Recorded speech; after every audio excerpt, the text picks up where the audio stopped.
Hello, I'm Bill Ferguson. Every one of us has a suppressed hurt from the past that totally runs our life today. This hurt is the childhood hurt of feeling worthless, not good enough, not worth loving, failure. It's always some form of feeling not okay. And it is never, never, never, never the truth. It's just a suppressed emotion.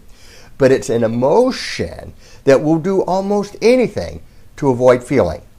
So in an automatic subconscious attempt to avoid this hurt, we operate in a state of fear, upset, and tunnel vision.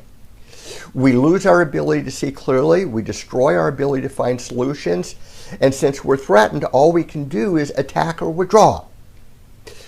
In this perceived threat, we will interact in a way that will destroy love and sabotage this area of our lives. So literally, every area of life that doesn't work, every self-sabotaging behavior pattern, every area of life where we suffer can be traced to the automatic subconscious avoidance of a very, very specific hurt. The finding and the healing of this hurt is literally one of the most important things you can do in your whole entire life. Because until you heal it, you will be forced to repeat the past.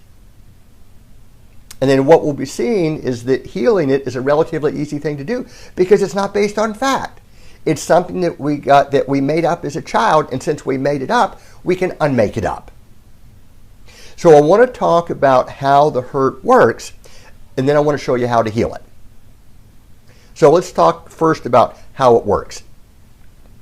When you were born, you were pure love. Who you are underneath all this stuff is pure love, pure creation, pure possibility. That's the essence of who you are. You were created that way. And you were born that way, but you were born into a world that kills it. So in the process of growing up, every single one of us collides with our culture, and every single one of us experiences very, very painful losses of love.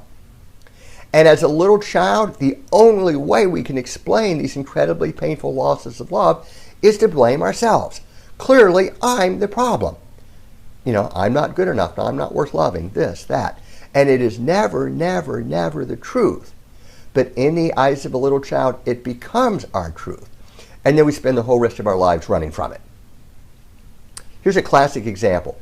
Years ago, I was in a department store, and there was a mother and daughter shopping, and the little girl was about 4 years old, and she spilled her drink, which is exactly what 4-year-olds do. And then the mother got real upset at her, started screaming at her, saying, "What's the matter with you? Why are you so stupid?" Well, how many times do you think this precious little girl is going to hear that before she believes it? And what happens if the little girl hears it over and over and over again?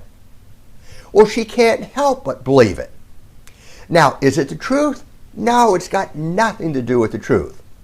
But it becomes her truth. It becomes the truth of her universe.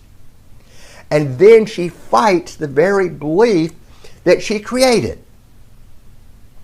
Stupid is a horrible way to be, because if you're stupid, you'll never be loved. Look at my own mom. My own mom doesn't love me because I'm stupid. Stupid's the kiss of death. I'd rather die than be stupid. I can't be stupid. I gotta be smart. So she'll spend the whole rest of her life running from this hurt of stupid, doing everything she can to become smart. But no matter what she accomplishes outside of her, will it ever be enough to get rid of that hurt on the inside?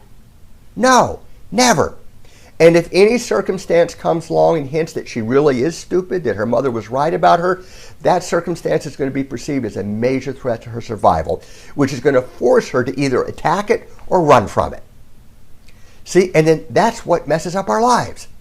Because in the area of the hurt, you won't be able to see clearly, you're threatened, and you're forced to act destructively.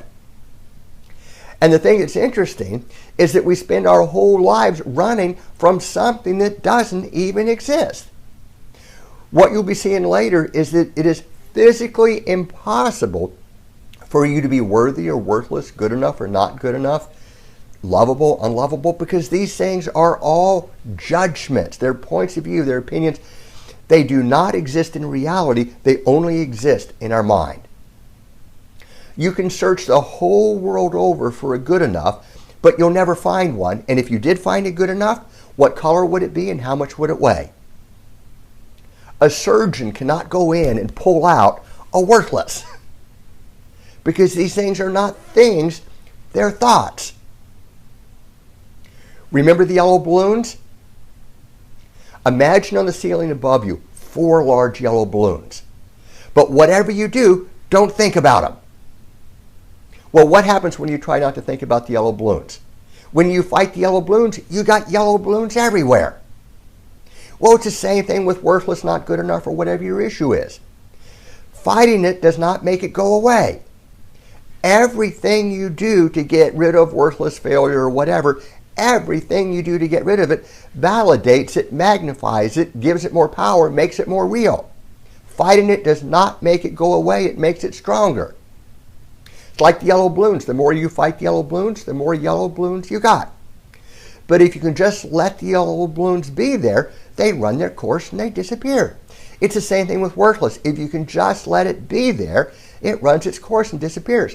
Because ultimately there's no difference between yellow balloons and worthless, because they're both thoughts. They're not things. They're thoughts.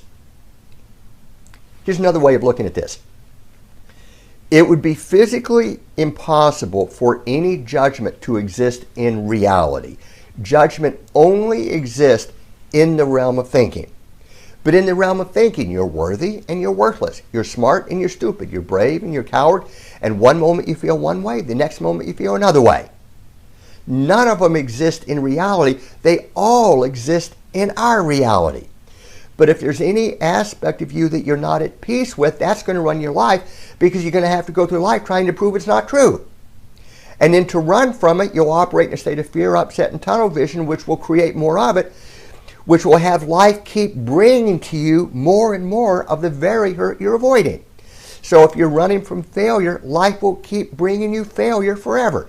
If you're running from not worth loving, life will bring you a life full of not worth loving. But that's not the bad news, that's the good news. Because life is constantly bringing to us and putting in our face the very thing we need for our healing. Because once you own it, life doesn't need to bring it to you anymore. So the opportunity is to own all the aspects of you. The worthy and the worthless, the success, the failure, the good enough, the not good enough, the good, the bad, the ugly. And when you can own all the aspects of you, the good, the bad, the ugly, you become whole and complete. You cannot be threatened. You cannot be hurt. And that is a great place to be. So finding and healing the hurt that runs your life is just unbelievably important. But it can be done, and it's relatively easy to do because it's not based on fact. This hurt is something that got created as a child, and since we created it, we can uncreate it. And I'm going to show you how. I'm going to walk you through the steps.